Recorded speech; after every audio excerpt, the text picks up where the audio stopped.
Shalom, selamat pagi rekan-rekan semua.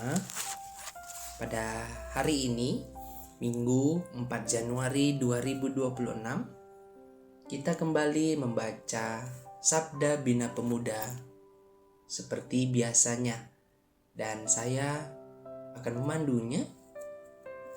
Sebelum itu, mari kita bersatu dalam doa.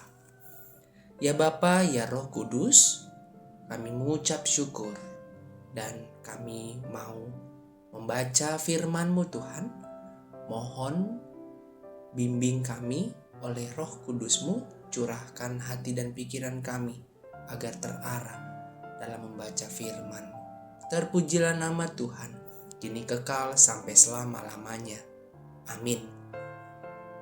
Bacaan kita terambil dari Ibrani 10 ayat 19 sampai 25. Saya akan pandu membacakannya untuk kita semua, yang menyatakan demikian. Jadi, saudara-saudara, kita sekarang dengan penuh keberanian dapat masuk ke dalam tempat kudus oleh darah Yesus, karena Ia telah membuka jalan yang baru dan yang hidup bagi kita melalui tabir, yaitu dirinya sendiri.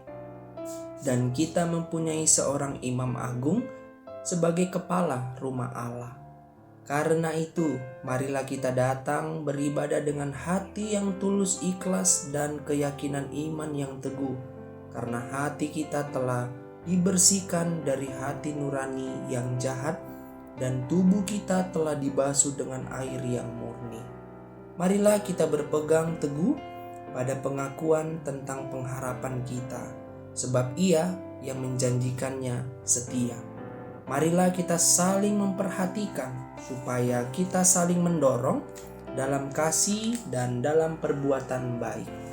Janganlah kita menjauhkan diri dari pertemuan-pertemuan ibadah kita, seperti yang dibiasakan oleh beberapa orang.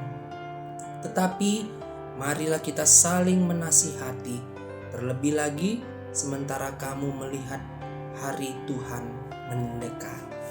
Demikian pembacaan Alkitab. Rekan-rekan semua, tema perikop kita saat ini yaitu Yesus adalah pintu masuk. Mengapa kita harus beribadah? Kan ujung-ujungnya diminta berbuat baik, tanya seorang pemuda kepada seorang hamba Tuhan. Sekilas pertanyaan ini ada benarnya. Memang dengan beribadah seseorang diajak untuk berbuat baik. Perbuatan baik adalah bahasa universal yang dapat dimengerti oleh siapapun di belahan dunia manapun. Namun, bukankah orang yang tidak beragama pun mengerti bahasa tersebut selama mereka tidak membuat orang lain menderita? Lalu, apa yang membedakan orang Kristen dengan mereka yang tidak beragama dalam hal berbuat baik? Jawabannya terletak pada dasar utama dari perbuatan baik itu. Orang yang tidak beragama bertumpu pada aturan moral manusia. Sedangkan orang percaya mendasarkan segalanya pada Kristus. Bagaimana kita bisa yakin akan hal itu? Dalam persekutuan yang beribadah. Sobat muda, Alkitab menegaskan bahwa persekutuan dengan Kristus adalah dasar dari ibadah orang percaya. Darah Yesus menjadi pintu masuk sehingga siapapun dapat merasakan hadirat Allah yang Maha Kudus. Dia bukan hanya pintu masuk, tetapi juga imam besar dan kepala rumah Allah yang menyambut kita untuk masuk, tinggal dan menikmati hadirat Allah selama-lamanya. Sobat muda, kita bernama Timotius juga berkata, latihan badani terbatas gunanya, tetapi ibadah itu berguna dalam segala hal. Karena mengandung janji, baik untuk hidup ini maupun untuk hidup yang akan datang. Sobat muda, di tahun baru 2026 ini, mari ubah motivasi kita beribadah.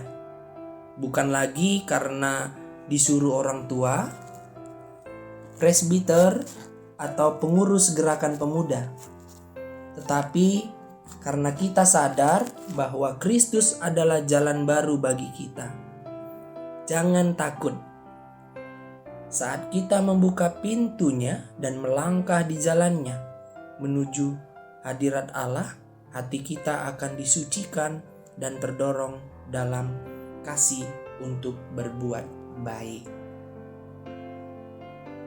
Untuk itu, pesan renungan saat ini, hidup kita akan indah jika kita mengutamakan ibadah. Demikian renungan SBP Sunday. Mari kita tutup dalam doa.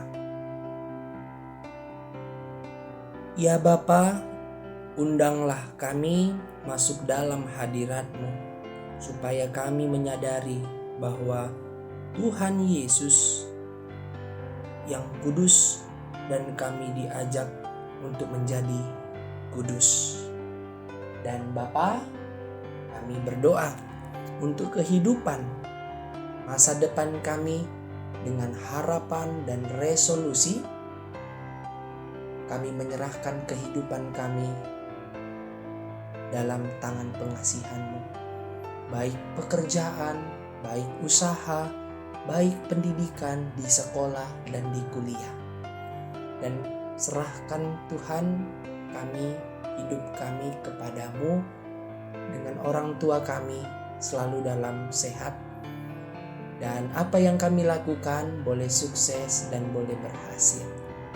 Inilah doa anak-Mu Bapa, sempurnakanlah hanya di dalam nama Tuhan Yesus Kristus, Juru Selamat yang hidup, yang telah lahir memulihkan hidup kami.